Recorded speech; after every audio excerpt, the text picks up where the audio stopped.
Hi, and welcome. You're listening to the X22 Report. My name is Dave, and this is episode 1234B, and today's date is March 21st, 2017, and the title of the episode is The Deep State Sends a Subtle Message During the Comey Hearings.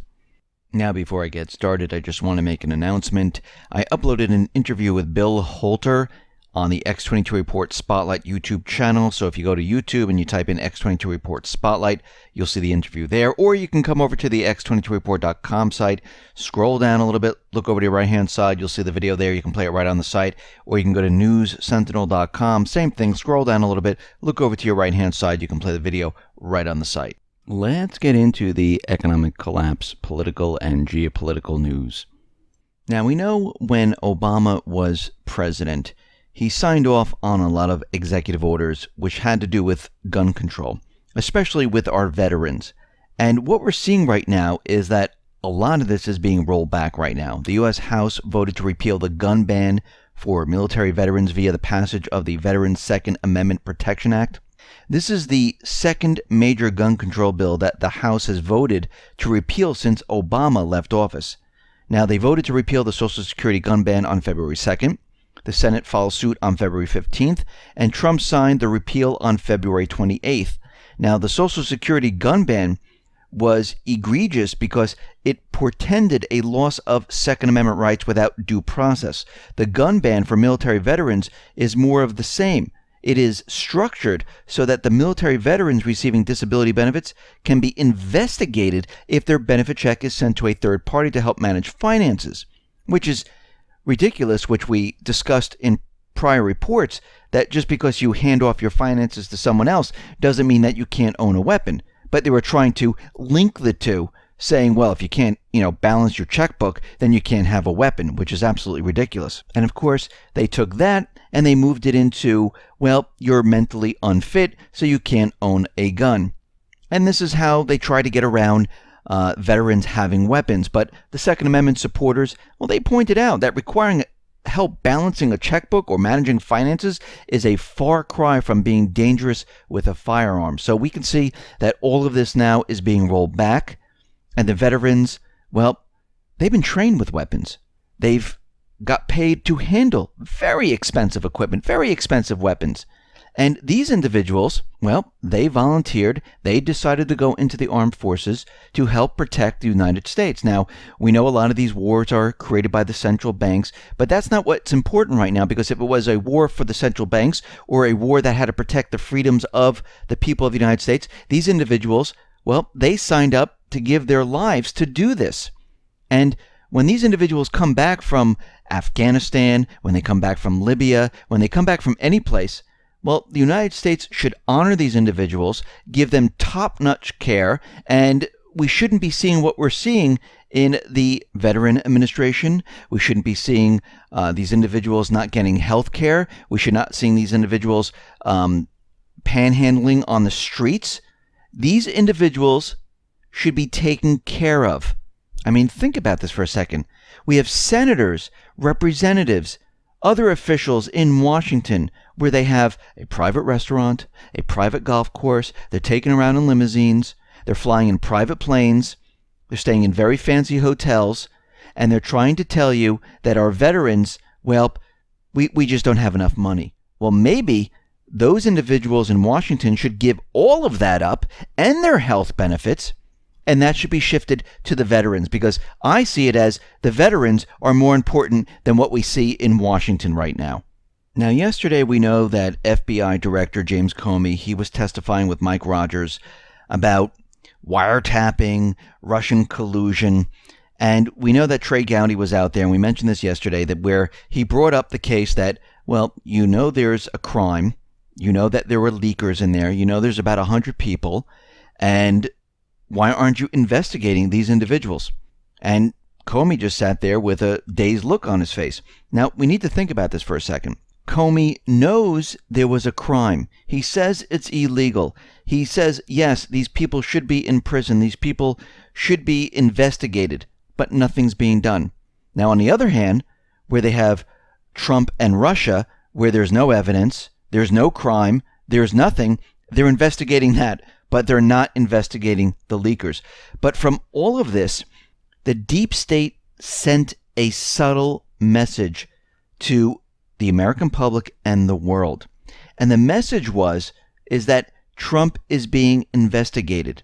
Now, when you hear that, you think already, and most people do, that something has to be wrong if he's being investigated. Maybe he did deal with Russia, because that's what it usually sounds like when you hear investigation.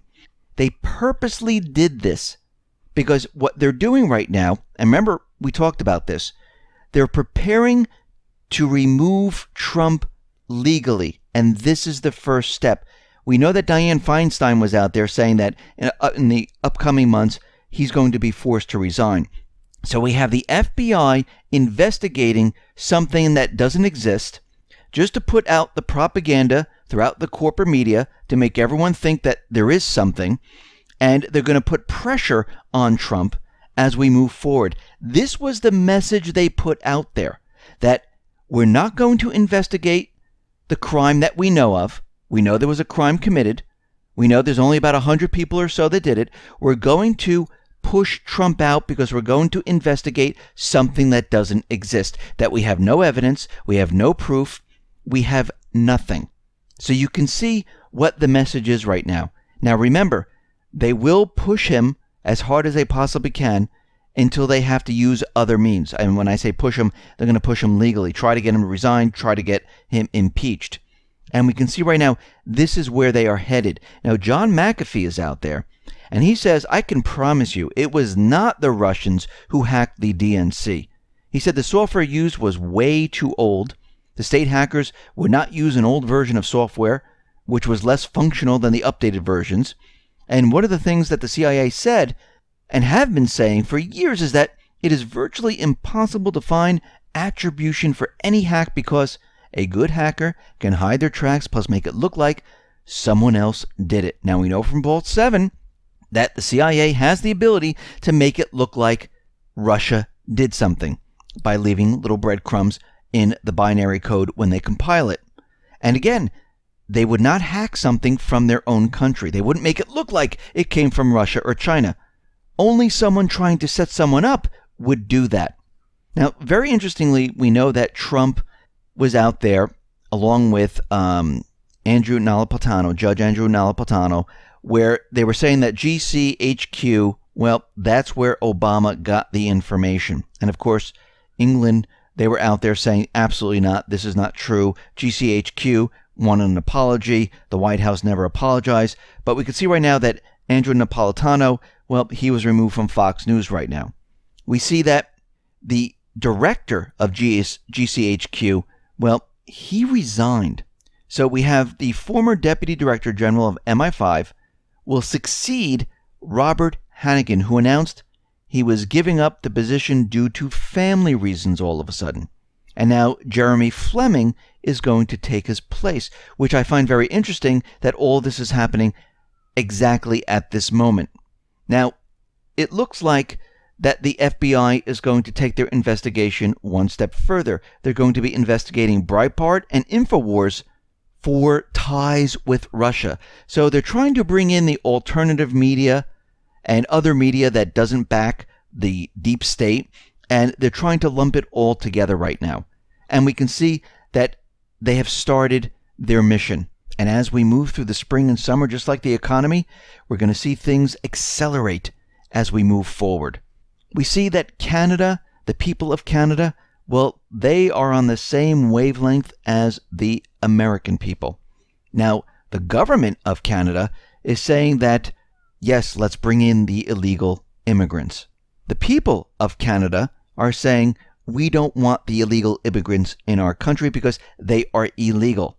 So it looks like, once again, the governments are not listening to what the people are saying. And if you look throughout Europe, the people of each and every one of these countries, and I'm not talking about the EU, I'm talking about each individual country, where they're saying, we don't want the illegal immigrants. They're illegal. We don't want them in the country. This is why they're putting up fences and things like that. The EU is saying everyone needs to accept. Everyone needs to accept. The people are saying, no, we don't. And we see it here in the United States. We see it in Canada. And there was a survey done by Reuters, a Reuters poll, that nearly half of Canadians want to deport people who are illegally crossing into Canada, even though Prime Minister Justin Trudeau is doing the opposite. So we could see right now, these governments, they are not listening or working for the people. They're working for the deep state. They're working for the central bankers. They're trying to blend all of these countries together, and they're trying to bring immigrants in because they realize a lot of these countries, well, the economies are going to deteriorate very far, and they need these individuals in there to handle what is coming, and that's third world status. And that's why they're trying to bring them in, and they're trying to blend all of this together, because remember, their goal is a one world government, a one world where there are no borders. People don't have separate cultures. That's what they're doing right now. Now, out in North Korea, we can see that there was a propaganda video released about North Korea blowing up a U.S. aircraft carrier, and it was blowing up the USS Carl Vinson. Now, this is very interesting because this reminds me of the propaganda videos of the Islamic State coming from Site Intelligence, Rita Katz, where they put this together, they put it out there, and they say, yes, this is from the Islamic State, look what they're doing. This is from North Korea, look what they're doing. So North Korea wanted to have peace talks with the United States. The United States said, no, we're not going to have peace talks. Now, they tried this multiple times. They tried it with the Obama administration. They're trying it with the Trump administration. And the United States is saying, nope, we're done with that. We just want war. We're going to take this to the next level. And then North Korea, they came out with a video showing that they're going to attack the United States. Does that make any sense whatsoever? And the U.S. right now is telling China to control North Korea. Why would China control North Korea? They're two separate countries. Why are they putting all of this on China? Because they're trying to lump it all together. Because what they really want is war with China, with Russia. And this is why they're doing this right now. So they're considering broad sanctions against North Korea. And a lot of these sanctions might also be with Beijing, because the U.S. may opt to use secondary sanctions against foreign banks and companies that do business with North Korea, and that could put certain Chinese entities in the crosshairs. So Tillerson is out there saying China needs to control North Korea, and if you can't control North Korea, well, we're going to have to take it to the next level. And this is what we're seeing right now. They're trying to push us into some type of war. Now, we see out in Ukraine, there's a blockade going on with railway traffic between Donbass and Kiev. We see that Poroshenko, well, he has stopped all trade with the area. And we see that the Ukraine National Bank, well, it downgraded growth for Ukraine. Now they're saying it's going from 2.8% to 1.9% GDP, which is absolutely ridiculous. It was never hitting that. Right now, they're in so much debt that this was never realistic numbers. Actually, the entire economy is completely falling apart. We see out in the Black Sea, right off Crimea, we have Russia, which is having drills. There's about 300 paratroopers from the Air Assault Division. They've landed on Crimea. And they have the Black Sea Fleet warships in the area. About 2,500 paratroopers and about 600 pieces of combat hardware are taking part in maneuvers in the Black Sea. Now, at the same exact time, U.S. Marines, well, they're conducting the Spring Storm war games with Romanian Navy in the Black Sea near Crimea. So we have both of these things going on at the same exact time. We have the USS Carter Hall and other ships in the area having drills the same time Russia is having drills. Now, the United States is continually pushing the idea that Russia has troops in Egypt, right on the Egyptian-Libyan border. And Russia is continually out there saying that we do not have troops in this area and that the reports coming from the United States are completely fake, phony, and false. And they stress that Moscow maintains dialogue with various Libyan factions, including those based in the west and east and south of the country, but at this point, we do not have troops in the area. And we discussed this before. they're building up, and I'm talking about the United States government central bankers, the deep state, they are building up to go back into Libya, and they need to make this case that Russia is already there, the Islamic State is going back into Libya, and now they're painting General Haftar in the same light as Assad, where they're saying that there were a huge amount of abuses in Benghazi, where after he's taken over some of the areas, his troops, well, they are parading around with corpses, and they want this investigated. And we can see already that they need to start building a case of why they need to go back into Libya. And I'm looking at the situation right now where we're seeing that they're losing complete control in this country. The unity government, they're done for. And now we see that they're trying to build some type of narrative of why the United States needs to get back into this country. And we're going to see the propaganda continue until they make the case of why the United States and the coalition forces need to get back into Libya. Now, a couple days ago, we had Israel fly into Syria, and Israel bombed the Palmyra area. Now, of course, Israel just decided to go into the country and start bombing. Syria did not attack Israel whatsoever. And then Moscow summoned the Israeli ambassador, and they wanted to speak to the ambassador. Now, military sources are saying that Russian advisors, they were embedded with the Syrian army, and they were operating only a few kilometers away from one of the Israeli airstrikes that happened Friday. Now, according to a report, the Syrians also informed the Russians before launching several S-200 missiles at the Israeli fighter jets. So Putin right now is sending a clear warning, a message to Israel, saying that unless they order their fighter jets to leave Syrian airspace immediately, Russia will be forced to take action. Putin is saying the game is over, and they will fire upon the jets. So basically what he's saying is keep out of Syria. You're not welcomed, you're not invited. And if you come in, you're going to be shot down. Now, in past reports, we've been talking about how the deep state, the neocons, the central bankers, through the think tanks, they always wanted to set up safe zones. And at this point, they haven't done it, because setting up a safe zone will allow them to do two things. One, it will be a launching pad to go into Damascus, or if they set up the safe zones, they can map out and split off Syria. Now, something very interesting just happened. Syrian defectors are now urging Trump to fulfill the vow to create safe zones. And this was the individual that back in 2014 came up and provided photographs to the Senate about all the torture that Assad is doing. All they did was show people all mangled and things like that, bloody pictures. They didn't show any link that Assad actually did this. They just showed pictures of people being tortured. And that could have been from the Islamic State. It could have been from al-Qaeda. You know, that those individuals that are terrorists. So they didn't really prove anything. They didn't show any links to Assad. They just showed pictures and said, yes, these are from where Assad is keeping all these individuals.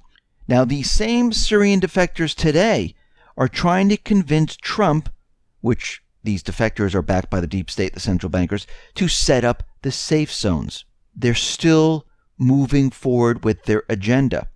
They want him to set up the safe zones. If it goes all wrong, he's to blame.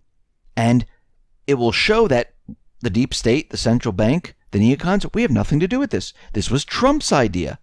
And we can see how they're trying to maneuver him and push him into what they want, because their goal has always been set up a safe zone, go get Assad. Set up a safe zone, split Syria if needed. Now, Assad is out there, and he is accusing the White Helmets of being part of al-Qaeda. And he's saying that they're one and the same. They are terrorists. These are not humanitarians. These are groups that are intertwined with al-Qaeda. The United States supports them. They fund them. And we can see that Assad is continually coming out there and calling out everything that's going on in his country. He's becoming more and more brave as Russia helps him take more and more of the country back, and they remove the terrorist groups from the country. And you can see right now that things are rapidly falling apart within the country. And this is why the deep state, the central bankers, are pushing so hard to get these safe zones, because they're done for in these countries. There's nothing left. They've lost Libya.